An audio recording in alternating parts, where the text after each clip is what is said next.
레무리아 대륙의 실존설을 없앤 판구조론. 1편의 설명들은 대륙이 이동한다는 것을 암시한다. 그런데 상식적으로 딱딱하기 짝이 없는 지구의 대륙이 이동한다는 생각을 떠올린다는 것이 쉬운 일은 아니지만 지구본을 보기만 해도 다소 유추할 수 있다. 아프리카가 남아메리카와 얼마나 잘 들어맞는지를 곧바로 알 수 있다. 이러한 눈썰미를 가진 사람인 아브라함 오르텔리우스는 1596년 대서양의 양족이 찢어졌다고 주장했다. 물론 그가 당대에 그 이유를 말할 수 없었다는 것은 당연한 일이다. 사실 일반 사람들이 알고 있는 상식에 반하는 내용을 이야기한다면 거의 모든 사람들이 약간 이상한 사람이라고 경시하기 마련이다. 학문의 경우도 마찬가지이다. 과학이 미지의 세계를 탐험하는 것이라고 하지만 과거의 지식에 반하는 새로운 이론을 처음으로 주장할 때 대부분의 학자들이 거부 반응을 일으킨다. 유명한 다윈의 진화론도 마찬가지이다. 학자들로부터 당대에 가장 경원받은 이론이라면 알프레드 베게너의 대륙이동설도 빠지지 않는다. 대륙이동설은 지구가 움직인다는 내용을 포함하므로 매우 복잡한 이론이라 볼 수 있지만 이 이론의 시작은 어린아이들도 관찰할 수 있는 관찰에서 비롯되었다.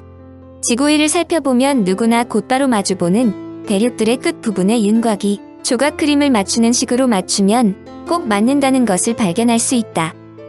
18세기까지만 해도 지질학자들은 성경에 나오는 노아의 홍수가 지구 표면을 형성했다고 주장하는 것을 당연하게 받아들였다. 전 세계에 걸친 재앙이 급격하고 갑작스러운 변화를 일으켰고 현재의 지형을 형성했다는 것이다. 17세기의 박물학자 안토니오 스니데 펠레그리니는 노아의 홍수로 지구 내부에 있던 물질들이 밀려 올라오자 대륙이 쪼개져 양쪽으로 밀려나면서 대서양이 형성되었다는 가설을 내놓았다. 1756년 테오도르 릴리엔탈이란 신학자는 성경에 근거하여 대륙의 해안선이 유사한 것은 지구의 표면이 노아의 홍수 때 찢어졌음이 틀림없다고 결론 내렸다. 지구 내부를 이용해서 지구 표면의 현상을 설명하려는 학자들도 있었다. 19세기 영국의 화가차 험프리 데이비는 지구 내부에 꺼지지 않는 불이 있어 이 불이 영구적인 여론의 역할을 하며 산화를 끊임없이 일으킨다는 가설을 제시했다. 그러나 그는 곧바로 자신의 주장을 철회했다. 무엇 때문에 지구 속에 있는 불이 꺼지지 않는지 대답을 할 수 없었기 때문이다. 데이비가 대답하지 못했던 문제는 19세기 말에 방사능이 발견되면서 풀렸다.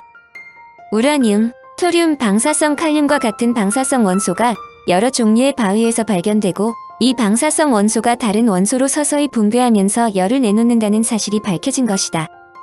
20세기가 시작되자 성경에 쓰여진 가설과 기존에 제시되던 지각 변동의 이론들이 차츰 사라지기 시작했다. 이때 혜성같이 나타난 것이 지질학자 찰스 라이엘이 제기한 동일과정설이다. 동일과정설은 오늘날 지구상에서 작용하고 있는 힘은 지난 세월에도 같은 크기로 지속되었으며 이 힘으로 과거에 일어난 현상을 설명할 수 있다는 것이다. 그런데 그의 가설도 화석 형태의 과학적 증거가 나타나자 의심받기 시작했다.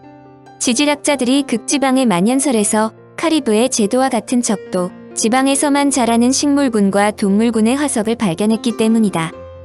1908년에는 미국의 과학자 프랭크 테일러의 세상을 깜짝 놀라게 하는 가설을 발표했다. 그는 1억 년 전인 백악기 무렵의 달이 지구에 아주 가까이 접근해서 지구의 중력장에 붙잡히게 되었다는 것이다. 그 결과 조수의 힘으로 대륙이 적도 쪽으로 끌려왔으며 이 과정에서 히말라야나 알프스 같은 거대한 산맥이 형성되었다는 것이다. 이와 비슷한 가설로 미국의 하워드 베이커는 수억 년 전 금성이 가까이 접근했을 때 지구의 암석을 끌어당겨서 달이 생겼고 이때 대륙이 이동했다고 주장했다. 육교보다 대륙이 움직여야 설명 가능. 당시의 과학적 정설을 뒤집고 지각에 일어난 일을 설명하는 방법을 최초로 과학적인 설명을 곁들인 사람이 베게너이다. 그런데 그는 말도 안 되는 말을 하는 비과학자로 거명될 만큼 당대의 극심한 비난을 받았다. 베게너는 1880년 11월 1일 베를린에서 목사 리하르트 베게너의 아들로 태어났으며 스포츠를 좋아했는데 이는 그가 극한 환경을 탐험하는 데 큰 도움이 되었다. 그는 자연과학 중에서도 천문학에 남다른 흥미를 보였다. 그 당시에 천문학이란 수학의 도움을 받아 천체의 구조나 물리학적 성질을 해명하는 것이다. 24세인 1904년에 베를린 대학에서 천문학으로 박사학위를 받자 당시로서는 새로운 과학 분야인 기상학 분야에 눈을 돌렸다. 마침 베게너는 형인 쿠르트 베게너가 근무하던 항공연구소에 들어가 형의 조수가 되었는데 이 연구소에서는 기구를 사용하여 고층 기상을 연구하고 있었다. 1906년에 형과 함께 최초로 기구를 이용해 북극 대기를 관측하여 용감한 연구원으로서 이름을 떨쳤다. 이 당시 기구를 타고 하늘을 난다는 것은 매우 위험한 일임을 이해할 필요가 있다. 더구나 베게너 형제는 1906년 고든 베넷 비행기구 대회에 참가하여 독일과 덴마크를 가로지르고 카테갓 해협을 건너서 다시 독일로 돌아오는 52시간 기구 비행을 했는데 그것은 당시의 최장 채공 기록인 35시간을 크게 웃도는 세계 기록이었다. 같은 해 덴마크 탐험대에 그린란드 북동부를 조사하는 일원으로 참가하였고 북위 77도에 있는 비스마르크 고체 기지에서 2년간 근무했다. 그곳에서 베게너는 동식물과 지질, 빙하, 기상 등을 조사했다. 베게너는 후에 극지의 얼음이 분열하여 빙선이 떨어져 나가는 것을 보고 초대륙의 분열과 대륙의 이동이라는 그의 이론을 떠올리기 시작했다고 수레했다. 1909년 마르부르크 대학의 강사가 되어 천문학과 기상학을 가르쳤는데 그의 나이 31살인 1911년은 그에게 운명의 해였다. 마르부르크 대학 도서관에서 우연히 브라질과 아프리카 사이에 옛날에 육교가 있었으니 틀림없다는 스크래터의 논문을 발견한 것이다. 두 대륙이 예전에는 하나로 붙어 있었다는 육교설은 그에게 놀라운 충격을 주었다. 그는 곧바로 반문했다. 대체 어떤 육교란 말인가? 베게너는 육교가 아니라 대륙이 한때 붙어있다 떨어졌다면 보다 합리적인 설명이라고 확신한 후 자료를 수집하기 시작했다. 그는 다음과 같이 생각했다. 마치 찢어진 신문지에 가장자리를 맞춰놓고 인쇄된 부분이 부드럽게 만나는지를 확인하는 것 같은 기분이었다. 만약 이것들이 실제로 일치한다면 이 두 곳이 실제로 이런 식으로 붙어 있었을 것이라고 결론을 내릴 수밖에 없다. 곧바로 그의 가설을 지지할 수 있는 자료들을 모으기 시작했다. 가든스네일의 일종인 헬릭스 포마티아 달팽이는 유럽 서부와 북아메리카 동부에만 생존한다. 상식적으로 지렁이나 달팽이 무리들이 몇천 킬로미터나 되는 대서양을 건너 대안에 도달한다는 것은 불가능한 일이다. 이러한 생물의 분포를 감안하면 대서양은 예전에 서로 연결되어 있었으나 단열이 생겨 현재와 같은 모습이 되었다고 추측할 수 있다. 물론 두 대륙이 붙어 있다는 가설에 대한 증거는 지렁이나 달팽이뿐만 아니다. 지층 속에 묻혀있는 수많은 고생물의 화석들도 이러한 교류가 가능했다고 추정할 수 있다. 글로소프테리스 포자고사리는 2억 7천만 년 전에 현재의 남아메리카, 아프리카, 오스트레일리아, 아시아에 해당하는 지역에 서식했다. 북극의 스피츠베르겐 제도에서는 양치류나 소철처럼 열대지방에서 사는 식물의 화석이 발견되었고 남극에서 석탄이 발견되기도 했다. 한편 남아프리카에서는 모래, 자갈, 둥근 돌, 점토가 뒤섞여 나왔는데 이는 빙하가 녹은 흔적으로 이 지역이 한때 베게너가 살던 시절보다 훨씬 추웠다는 것을 암시했다. 아이오와 텍사스, 캔사스주의 거대한 석고 퇴적층은 2억 5천만 년 전인 헤름기에 이 지역이 아주 덥고 건조한 기후였다는 것을 알려주었다. 캔자스나 유럽같이 서로 멀리 떨어진 지역의 소금 퇴적층에서도 모두 같은 결론을 얻었다. 묵과 무틀 있는 달이라는 뜻에서 육교라고 부른다. 더구나 베게너는 대륙이 지구의 둘레에서 움직인다고 생각한다면 지구에서 발견되는 여러 가지 모순점들을 알기 쉽게 설명할 수 있다고 생각했다. 말도 안 되는 말을 하는 비과학자. 1912년 프랑크푸르트 암마인에서 열린 독일 지질학회에서 베게너는 자신이 수집한 자료를 정리하여 대륙의 위치 이동이란 용어로 폭탄을 터뜨렸다. 이 용어는 추후에 대륙 이동설로 변경된다. 베게너는 하나의 판게아라는 초대륙이 있었기 때문에 식물과 동물들이 서로 섞일 수 있었고 그 후에 대륙이 분열하여 오늘과 같은 각 대륙이 생겼다고 했다.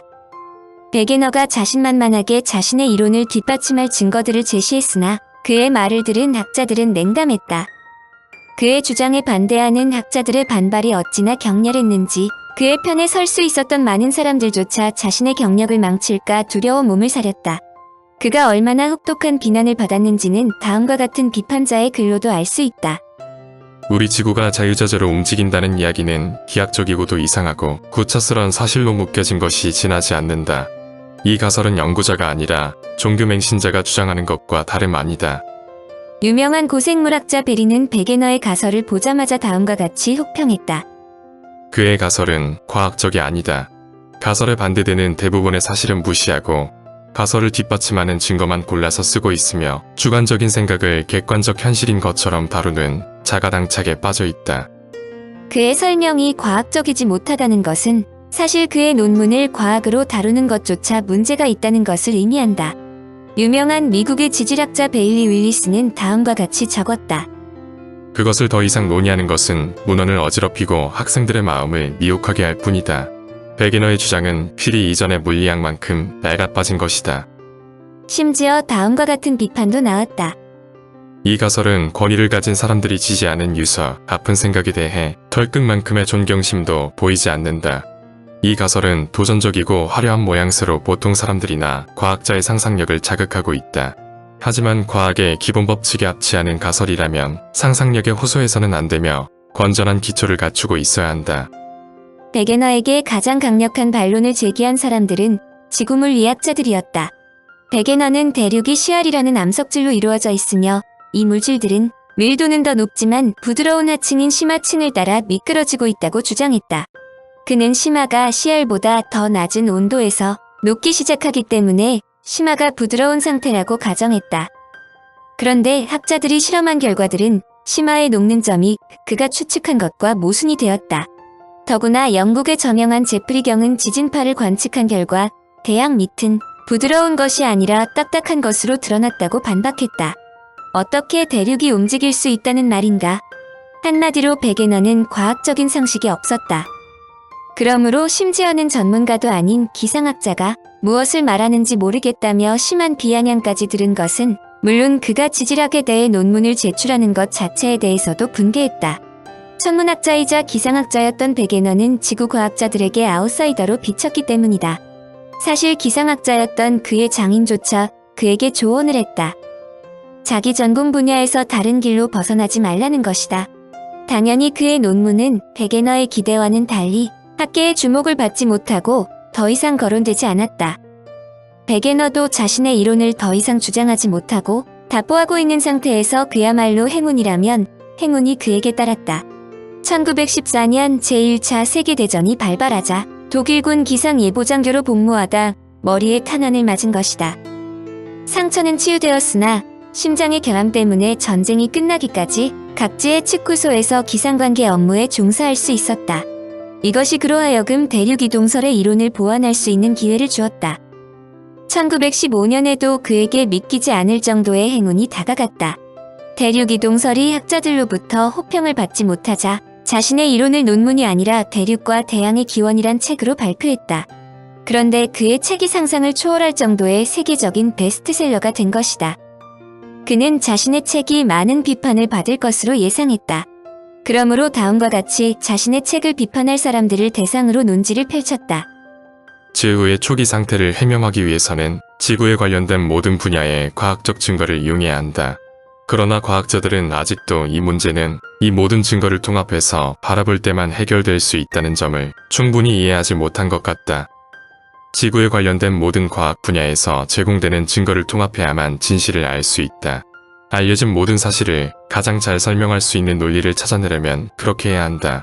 또 우리는 새로운 과학적 증거를 발견하면 그것이 어떤 것일지라도 우리가 생각하고 있던 이론을 수정할 준비가 되어 있어야 한다. 어떤 책이 베스트셀러가 되면 그 속에 들어있는 내용이 진실이든 아니든 사람들로부터 주목을 받고 있다는 것을 의미한다. 당연히 학자들도 그의 책에 있는 내용을 검토하지 않을 수 없다. 베게너 시대의 지질학자들은 약 3억 년 전에 열대 기후에서 석탄이 생성되었을 가능성이 높다는 사실을 알고 있었다. 그런데 북극권에서 상당히 뒤쪽에 위치한 스피츠베르겐의 냉동된 섬들에 묻혀있는 대량의 석탄들이 어떻게 생길 수 있는가? 그는 3억 년 전 지구는 판게아라고 하는 거대한 하나의 대륙이었으나 점차 균열을 일으켜 이동함으로써 오늘날의 대륙들이 만들어졌다고 주장했다. 또한 현재의 대륙들이 당시에 어떤 모양으로 붙어 있었는지를 보여주는 지도를 만들기도 했다. 대륙은 연달아 분리되었다. 남극 대륙, 오스트레일리아, 인도, 아프리카가 약 1억 5천만 년 전인 쥐라기에 분리되기 시작했다. 그 다음의 백악기에는 아프리카와 남아메리카가 얼음덩이가 갈라지듯 분리되었다. 마지막으로 스칸디나비아, 그린란드, 캐나다가 약 100만 년 전 빙하기가 시작될 무렵에 분리되었다. 또한 베게너는 아이슬란드나 아조레스 군도를 이루고 있는 대서양 중앙해령은 지금은 대서양 가장자리에 있는 양 대륙이 찢어질 때 남은 물질로 구성된 것이라고 주장했다. 캥거루와 주머니쥐 같은 유대류가 오스트레일리아와 아메리카에만 살고 있다는 사실도 베게너가 오스트레일리아를 멀리 떨어진 남아메리카와 연결짓는 근거가 되었다. 베게너는 옛 시대의 기후로부터 대륙의 이동을 증명하는 사실을 찾아내는 동시에 북극이나 남극도 또한 이동한 것도 발견했다. 또한 그는 오래된 지질 시대의 생물을 조사하여 고생물의 분포로부터도 대륙 이동설을 증명할 수 있음을 발견했다. 가든 스네일이라는 달팽이나 어떤 종의 지렁이는 유럽과 북아메리카 대륙의 대서양 기슭에만 분포하고 있다. 그리고 레무리아 원숭이는 인도 반도, 실론섬에서 마다가스카르 섬, 아프리카 대륙에 걸쳐 분포하고 있는데 이것은 베게너의 가설에 의하면 바다로 떨어져 있는데도 여러 지역에서 살고 있는 것을 말끔하게 설명할 수 있다. 베게너의 결론은 명쾌했다. 지구의 대륙이 거대한 바지선과 같다는 것이다. 배에 짐을 실으면 바지선은 가라앉고 배 아래에 있던 물은 옆으로 밀려 올라와서 바지선이 좀 더 잠기게 된다. 바지선에서 짐을 내리면 바지선이 무게가 감소한 만큼 더 큰 부력을 받아 떠오르도록 물이 다시 이동한다. 베게너는 해양전은 지각보다 한층 아래의 것으로 대륙이 그 위에 떠 있는 것이라고 믿었다. 이 층을 이루는 물질은 마치 빙산이 밀도가 더 큰 물에 떠 있듯이 대륙의 암석보다 밀도가 높다고 생각했다.